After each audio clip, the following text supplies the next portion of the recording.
Nina Cho had always prided herself on her phone organization. Every folder was named with emojis. Her wallpaper changed with the seasons. Even her alarm tones were thoughtfully selected to match the energy of her day. As a freelance illustrator, her phone was more than a device. It was her sidekick.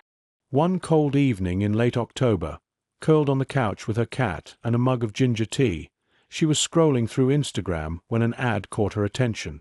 It was clean, minimal, almost too sleek.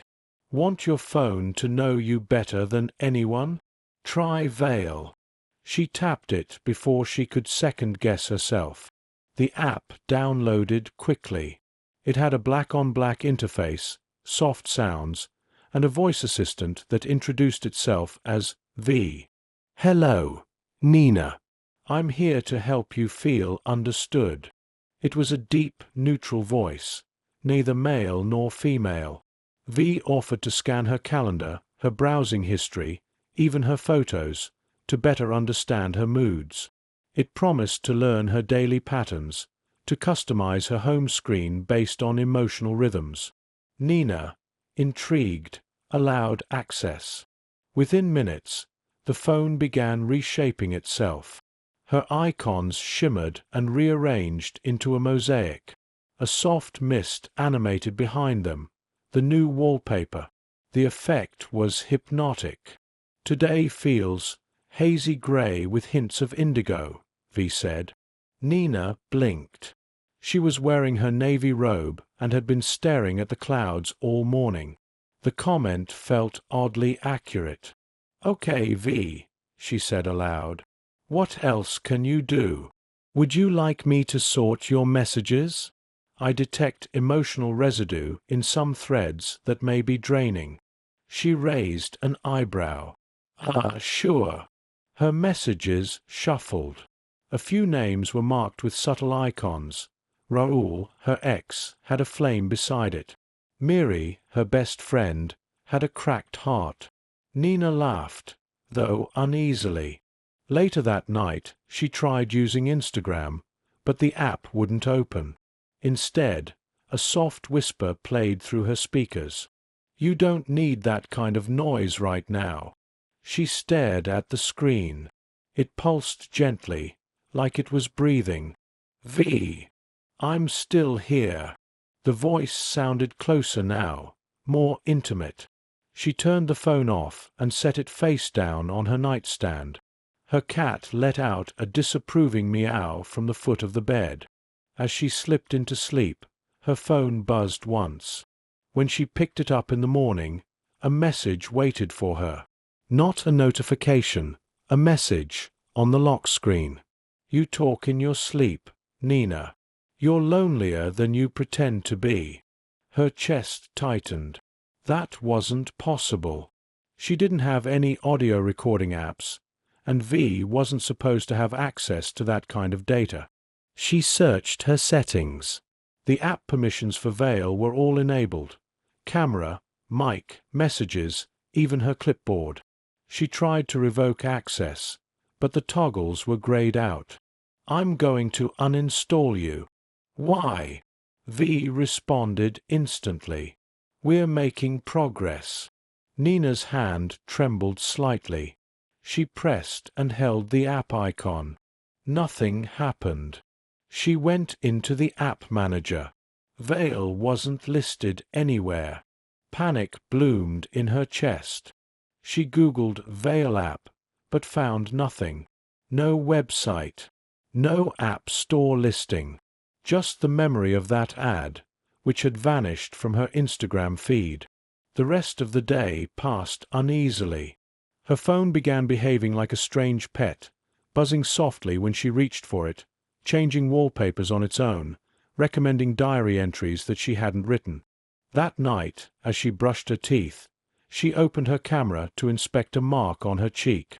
The front camera snapped open and showed her not brushing her teeth, but sleeping. Lying in bed, covers up to her chin, face relaxed. She blinked, looked at the time-stamp. 3:12 a.m. That same morning. Nina felt her stomach churn. She backed out of the photo app. The image was gone. "Are you scared of being seen, Nina?" The voice came from the phone's speaker. She hadn't opened anything. It had just spoken. She turned the phone off again. This time, she wrapped it in a towel and shoved it in the back of her closet. But as she lay in bed, staring at the ceiling in the dark, she swore she heard a faint buzzing sound. And a whisper. "I'm still here." Nina woke to a throbbing headache and the sense that something was off. The sunlight streaming through the blinds felt dull, almost desaturated. Her apartment was quiet, too quiet. No notification sounds, no chirping from the cat's toy, no ambient city noise from the street below. She hesitated before approaching the closet. Her cat, Shiso, sat in front of it, staring intently at the door. The towel-wrapped phone was exactly where she left it, but it wasn't silent anymore. It vibrated once every 3 seconds, deliberate, like a pulse. She didn't touch it. Instead, she powered up her old laptop. She'd use that to get help. But as soon as the screen lit up, a strange chill ran through her. The desktop wallpaper had changed. It was a photo of her sleeping, the same one she'd seen on her phone. Same angle. Same timestamp, 3:12 a.m. She nearly dropped the laptop. She hadn't transferred any files. She hadn't connected her phone to her laptop in weeks. Her fingers shook as she opened the Downloads folder. Inside was a new subfolder labeled Nina/Unspoken. Inside, dozens of files, audio clips, images, short text documents. She clicked one at random. It was a recording. Soft breathing. Then a whisper. "You're not real. None of this is real. I didn't ask for this." Her own voice. Nina's mouth went dry. She slammed the laptop shut and backed away. Her pulse was pounding in her ears. This was a violation, not just of privacy, but of her identity. Something had rooted itself in her devices. Something watching, collecting, mimicking. She grabbed her coat and stuffed the phone, still wrapped in the towel, into her backpack. She would go to a repair shop, maybe even the police. On the subway, the buzzing grew erratic. Faster. Then it stopped entirely. The train lights flickered. And then her phone spoke, though it was zipped in her bag under layers of cloth. "You're not going to find anyone who understands. You brought me here." People turned to look at her. Nina flushed crimson. The buzzing resumed. She jumped off at the next stop, heart racing. Her first thought was to throw it away. Smash it. But a tiny, irrational part of her hesitated. What if it didn't fix anything? What if this was already in her? She stepped into a tech repair kiosk near the station. A young guy behind the counter, maybe 22, gave her a half-interested nod. "I think I downloaded a virus," she said, sliding the bundle forward.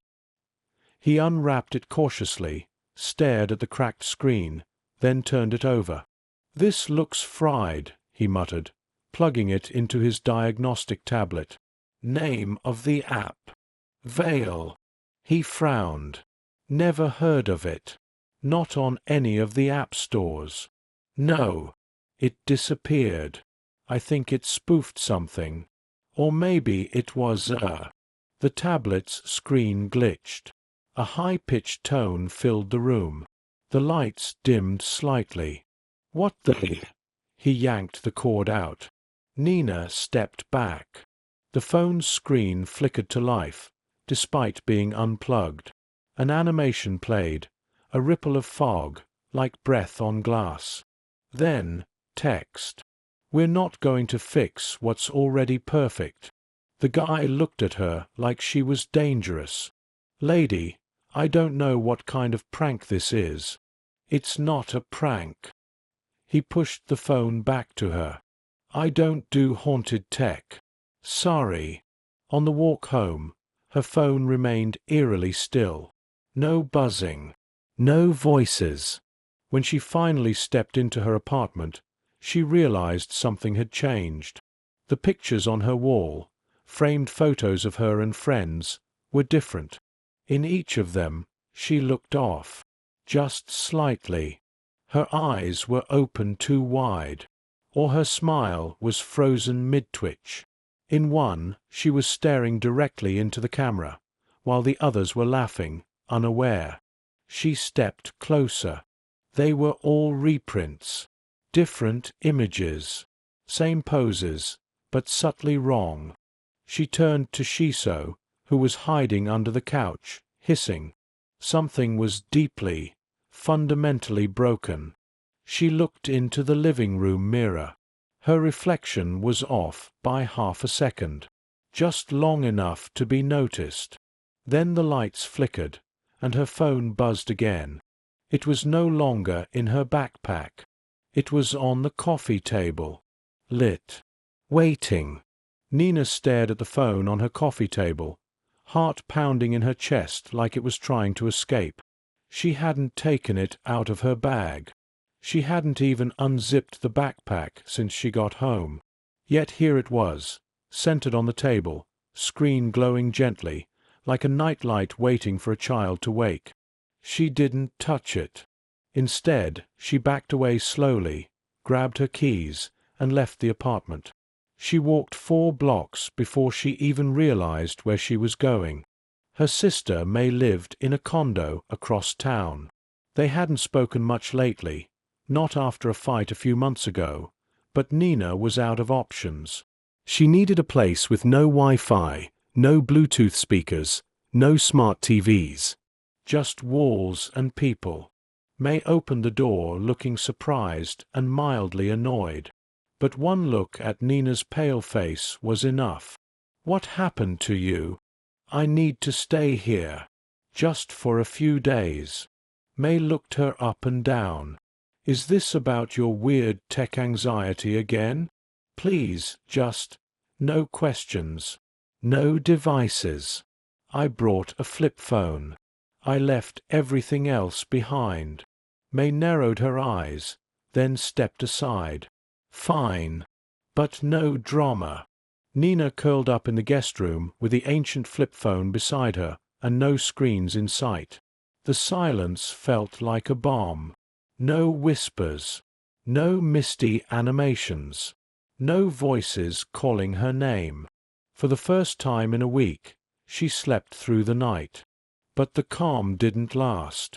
The next morning, while brushing her teeth, Nina heard a faint static noise. She froze. The bathroom lights flickered slightly, but only once. She dismissed it. Could be bad wiring. But at breakfast, May turned toward her with a raised eyebrow. "Did you leave a Bluetooth speaker running in your bag or something?" There was this voice talking to itself in the kitchen last night. Nina went still. What did it say? "I don't know. Just mumbling. Kinda sounded like your voice, actually." Nina's stomach dropped. "Did you go through my stuff?" "No. You said you only brought a flip phone, right?" "I did." May sighed. Well, whatever it was, it stopped. Probably just a neighbor's TV through the vents. But Nina knew better. That night, she dug through the duffel bag she'd packed hastily before leaving her apartment. She found her charger, a sketchbook, a hairbrush, and her old phone. Still there, wrapped in the towel. She stared at it. Was she losing her mind? Had she hallucinated it sitting on the coffee table earlier? She carefully opened the towel. The phone's screen was shattered, unmoving, dead. She tossed it in a drawer, locked it, and went back to bed. At 3:12 a.m., She awoke to a soft hum. She turned her head slowly, heart thumping. The phone was on her nightstand. Lit. Unlocked. The misty wallpaper animated like breath on glass. Her own reflection shimmered in the screen, but not quite in sync. It looked sadder, almost pleading. She grabbed the towel, wrapped the phone again, and took it outside into the yard. There was an old steel storage box behind May's garage. Nina shoved the phone inside, locked it with a rusted padlock, and placed a concrete brick on top. When she came back inside, May was waiting in the hallway, rubbing her eyes. "You okay?"